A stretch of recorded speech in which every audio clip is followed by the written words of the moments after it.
तो मूवी की स्टार्टिंग एक अननोन जगह से होती है जहाँ पर अटैक होने के कारण सभी लोग इधर उधर भाग रहे होते हैं कि तभी हम एक बिल्डिंग पर एक जाइंट स्पाइडर को देखते हैं जो कि साइज में काफी बड़ी होती है और वो अपने सामने आने वाली हर एक चीज को डिस्ट्रॉय कर रही होती है। वहीं उसके चारों तरफ काफी सारे हेलीकॉप्टर्स भी मौजूद होते हैं जो कि उसे मारने की कोशिश कर रहे होते हैं कि तभी सीन शिफ्ट होता है एक आदमी की तरफ जिसका नाम एलेक्स मैथिस होता है जो कि लॉस एंजलिस में एज अ एक्सटर्मिनेटर काम करता है और उसकी फाइनेंशियल कंडीशन भी कुछ ठीक नहीं होती। वहीं इन सब के बाद हम देखते हैं कि एलेक्स एक बूढ़ी औरत के घर एक माउस पकड़ने के लिए जाता है और उस माउस को पकड़ने के बाद वो उसे पार्क में छोड़ आता है। मगर जब एलेक्स वहाँ से जा रहा होता है तो तभी वो बूढ़ी औरत उसकी मदद करने के बदले एलेक्स को एक केक गिफ्ट करती है जिसके दरमियान उस बूढ़ी औरत को एलेक्स के हाथ पर एक स्पाइडर दिखाई देता है जिसे देखकर वो उसे अपनी सैंडल की मदद से मारने की कोशिश करती है मगर गलती से उसका निशाना चूक जाता है और वो स्पाइडर एलेक्स को काट लेती है जिसकी वजह से एलेक्स अब एंटी पॉइजन इंजेक्शन लगवाने के लिए हॉस्पिटल जाता है जहां पर एक नर्स उसे इंजेक्शन दे देती है। वहीं इसी बीच हम उस हॉस्पिटल में एक डेड बॉडी को देखते हैं जो कि एक बैग में बंद होती है कि तभी उसमें कुछ हलचल होने लगती है जिसकी आवाज सुनकर वहां खड़ा एक डॉक्टर उस बैग को चेक करने के लिए जाता है और जब वो उस बैग को चेक कर रहा होता है तो तभी अचानक से वहाँ सभी लाइट्स ऑफ हो जाती है मगर लाइट आने के बाद जैसे ही वो उस डेड बॉडी को चेक करने जाता है तो तभी उस डॉक्टर के गर्दन पर एक जाइंट स्पाइडर काट लेती है जिसकी वजह से वो डॉक्टर चिल्लाने लगता है और फायर अलार्म बजा देता है जिसके कारण हॉस्पिटल में सभी लोग पैनिक हो जाते हैं। इन सब के बाद हम देखते हैं कि एक गार्ड उस डॉक्टर को बाहर ले आता है जहाँ पर वो डॉक्टर उस हॉस्पिटल के मालिक को उस स्पाइडर के बारे में बताता है और कहता है कि उसने अपनी जिंदगी में इतने बड़े साइज का स्पाइडर कभी नहीं देखा मगर उस हॉस्पिटल का मालिक उसकी बातों का यकीन नहीं करता और उस पर काफी गुस्सा होता है। लेकिन तभी वहाँ एलेक्स उन्हें बताता है कि उसे स्पाइडर्स के बारे में काफी नॉलेज है और वो उनकी मदद कर सकता है मगर इसके बदले वो उस हॉस्पिटल के मालिक से उसका बिल माफ करने के लिए बोलता है जिस पर हॉस्पिटल का मालिक उसकी बात मान लेता है। जिसके बाद एलेक्स एक गार्ड के साथ वहाँ उस मुर्दा घर में जाता है जहाँ वो उस डेड बॉडी को देखता है। दरअसल उस डेड बॉडी के सारे पार्ट्स उस स्पाइडर ने खा लिए थे और साथ ही उस डेड बॉडी में काफी सारे जाले लगे हुए थे जिसे देखकर एलेक्स काफी घबरा जाता है और उस रूम को चेक करने लगता है जिसके दरमियान उसे वहाँ पर एक वेंटिलेशन डोर खुला मिलता है जिसे देखकर एलेक्स समझ जाता है कि वो स्पाइडर अब उस रूम में नहीं है और इसलिए वो उस गार्ड से पूछता है कि आखिर वो रास्ता जाता कहाँ है जिस पर वो गार्ड उसे बताता है कि वो रास्ता नीचे बेसमेंट तक जाता है जिसे सुनकर एलेक्स तुरंत वहाँ से बेसमेंट में जाने के लिए निकल जाता है।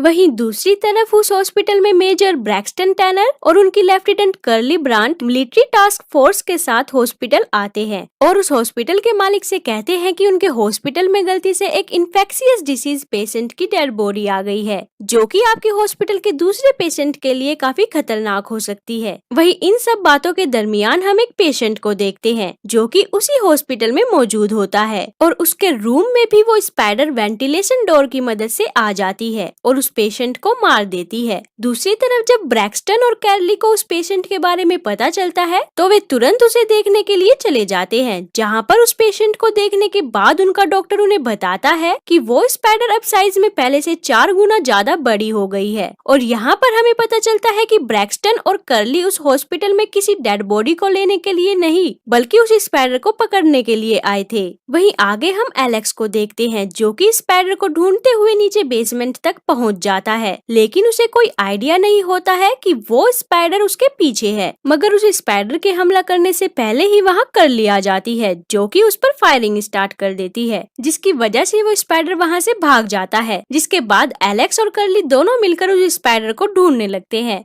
और जैसे ही वो स्पाइडर उन्हें दिखाई देता है तो कर्ली उस पर फिर से शूट करने लगती है मगर गलती से उसका निशाना चूक जाता है जिसकी वजह से वो स्पाइडर सीवर के अंदर चली जाती है। वहीं इन सभी बातों के बाद कर्ली अब एलेक्स को ब्रैक्सटन के पास ले आती है जहां ब्रैक्सटन एलेक्स से उस स्पाइडर के बारे में पूछता है जिस पर एलेक्स उसे बताता है कि वो स्पाइडर काफी बड़ा और काफी खतरनाक है जिसे सुनकर ब्रैक्सटन काफी घबरा जाता है और एलेक्स को वहाँ से जाने के लिए बोलता है मगर एलेक्स वहाँ वहाँ से जाने की बजाय उस गार्ड के साथ स्पाइडर को ढूंढने के लिए निकल जाता है। इसी बीच हम कुछ सोल्जर्स को देखते हैं जो कि उस स्पाइडर को ढूंढने के लिए सीवर के अंदर आए होते हैं, जहाँ पर उन्हें उस स्पाइडर के काफी सारे जाले दिखाई देते हैं और साथ ही उन्हें वहाँ पर काफी सारे लोगों की डेड बॉडी भी दिखाई देती है जिन्हें कि वो स्पाइडर मार चुका था। वहीं दूसरी तरफ अब वो स्पाइडर उस सीवर से निकलकर एक पार्क में पहुँच जाती है और यहाँ हम देखते हैं कि उस स्पाइडर का साइज पहले से भी 4 गुना ज्यादा बढ़ गया है, जिसकी वजह से पार्क में मौजूद सभी लोग उसे देखकर डर जाते हैं और वहाँ से भागने लगते हैं। मगर उनके भागने से पहले ही वो स्पाइडर उन पर हमला कर देती है और उन्हें मार देती है। आखिर में वो स्पाइडर एक छोटे बच्चे पर हमला करने के लिए आगे बढ़ती है, लेकिन उसके हमला करने से पहले ही वहाँ एलेक्स आ जाता है जो कि उस स्पाइडर को अपनी तरफ अट्रैक्ट कर लेता है, जिसकी वजह से वो स्पाइडर उसका पीछा करने लगती है। और जब वो स्पाइडर उसका पीछा कर रही होती है तो तभी एलेक्स के पास कर्ली का फोन आता है, जिसमें वो उसे बताती है कि आगे उनका एक ग्रुप उस स्पाइडर को मारने के लिए उसका वेट कर रहा है। लेकिन इससे पहले कि एलेक्स को उसकी बात समझ आती, वे दोनों वहाँ तक पहुँच जाते हैं, जहाँ पहुँचकर वे दोनों कार से निकलकर छुप जाते हैं। जिसके बाद वहाँ खड़े सभी सोल्जर उस स्पाइडर पर फायरिंग करना स्टार्ट कर देते हैं, लेकिन बदकिस्मती से उस स्पाइडर को उनकी गोलियों का कोई असर नहीं होता, जिसे देखकर वे सभी काफी घबरा जाते हैं। मगर तभी वो स्पाइडर एलेक्स के ट्रक से उन पर हमला कर देती है और वहाँ से भागकर एक जंगल में चली जाती है। वहीं अब उस स्पाइडर को ढूंढने के लिए कर्ली अपने ग्रुप के साथ उस जंगल में जाती है, मगर जाने से पहले एलेक्स कर्ली से कहता है कि मैं भी तुम्हारे साथ तुम्हारी मदद करने के लिए आ रहा हूँ, जिस पर कर्ली उसे उनके साथ आने से मना कर देती है और जंगल में चली जाती है, जहाँ पहुंचकर कर्ली के ज्यादातर साथी उस स्पाइडर की वजह से मारे जाते हैं, जिसे देखकर कर्ली काफी घबरा जाती है और वहाँ से भागने लगती है। मगर तभी उसका हाथ उस स्पाइडर के एक वेब में फंस जाता है, जिसकी वजह से कर्ली अपने हाथ को उस वेब से छुड़ाने की काफी कोशिश करती है, लेकिन वो अपने हाथ को छुड़ाने में नाकामयाब हो जाती है कि तभी इतने में वहाँ पर एलेक्स आ जाता है, जो कि एक चाकू की मदद से उस वेब को काट देता है, जिसके दौरान वो स्पाइडर उन्हें देख लेती है और उन पर हमला करने के लिए आगे बढ़ती है। लेकिन उसके हमला करने से पहले ही वहाँ पर वो गार्ड आ जाता है, जो कि उस स्पाइडर पर फायरिंग करने लगता है और उस स्पाइडर पर फायरिंग करने के कारण उन्हें वहाँ से भागने का मौका मिल जाता है। मगर जब वे सभी उस स्पाइडर से बचकर भाग रहे होते हैं तो तभी वो स्पाइडर कर्ली को अपने वेब की मदद से पकड़ लेती है, जिसके तुरंत बाद वहाँ पर काफी सारे सोल्जर्स आ जाते हैं जो कि उस स्पाइडर पर फायरिंग करने लगते हैं, जिसकी वजह से वो स्पाइडर कर्ली को लेकर वहाँ से चली जाती है। वही इन सभी बातों के बाद हम ब्रैक्सटन और उसकी टीम को देखते हैं, जहाँ पर एलेक्स गुस्से में आकर ब्रैक्सटन से पूछता है कि यहाँ पर चल क्या रहा है और वो इतनी बड़ी स्पाइडर आखिर आई कहाँ से, जिस पर वहाँ मौजूद एक प्रोफेसर उसे बताता है कि उन्हें मार्स पर एक एलियन का डीएनए मिला था, जिसकी मदद से उन्होंने हार्मोन की ग्रोथ को बढ़ाने के लिए उसे एक स्पाइडर पर टेस्ट किया था, लेकिन उनका एक्सपेरिमेंट किसी वजह से फेल हो गया, जिसकी वजह से उस स्पाइडर का साइज बढ़ता ही जा रहा है। और साथ ही वो प्रोफेसर उसे ये भी बताता है कि वो स्पाइडर अब लास्ट स्टेज पर पहुंच चुकी है, जिसका मतलब है कि वो स्पाइडर अब अपने साइज के स्पाइडर्स को रिप्रोड्यूस करेगी, जिसे सुनकर वे सभी काफी घबरा जाते हैं। वहीं दूसरी तरफ हम उस स्पाइडर को देखते हैं जो कि उस सिटी में बुरी तरह से तबाही मचा रही होती है और देखते ही देखते वो स्पाइडर एक बिल्डिंग के टॉप पर पहुंच जाती है, जहां पर काफी सारे हेलीकॉप्टर उसे मारने की कोशिश कर रहे होते हैं। और यहाँ पर हमें पता चलता है कि उस स्पाइडर ने अपने अंडे उस बिल्डिंग में दिए होते हैं, जिन्हें बचाने के लिए वो उन हेलीकॉप्टर्स को डिस्ट्रॉय कर देती है और साथ ही वो कर्ली और बाकी लोगों को भी उस बिल्डिंग में ले आती है